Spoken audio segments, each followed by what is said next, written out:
اعوذ باللہ من الشیطان الرجیم، بسم اللہ الرحمن الرحیم۔ شروع اللہ کے نام سے جو بڑا مہربان اور نہایت رحم فرمانے والا ہے۔ سیدنا جابر رضی اللہ عنہ سے مروی ہے کہ ایک آدمی نبی کریم صلی اللہ علیہ وسلم کے پاس آیا اور اس نے کہا، اے اللہ کے رسول، کون سی نماز افضل ہے؟ آپ صلی اللہ علیہ وسلم نے فرمایا، لمبے قیام والی۔ اس نے کہا، اے اللہ کے رسول، کون سا جہاد افضل ہے؟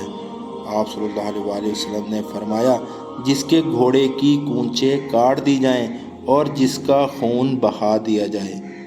اس نے کہا، اے اللہ کے رسول، کون سی ہجرت افضل ہے؟ آپ صلی اللہ علیہ وسلم نے فرمایا، جس نے اللہ تعالیٰ کے ناپسندیدہ امور کو ترک کر دیا۔ اس نے کہا، کون سا مسلمان افضل ہے؟ آپ صلی اللہ علیہ وسلم نے فرمایا، جس کی زبان اور ہاتھ سے دوسرے مسلمان محفوظ رہیں۔ اس نے کہا، اللہ کے رسول، واجب کرنے والی دو چیزیں کون سی ہیں؟ آپ صلی اللہ علیہ وسلم نے فرمایا، جو شخص اس حال میں مرا کہ وہ اللہ تعالیٰ کے ساتھ کسی کو شریک نہ کرتا ہو، وہ جنت میں داخل ہوگا، اور جو شخص اس حال میں مرا کہ وہ اللہ تعالیٰ کے ساتھ کسی کو شریک کرتا ہو، وہ جہنم میں داخل ہوگا۔ استغفر اللہ۔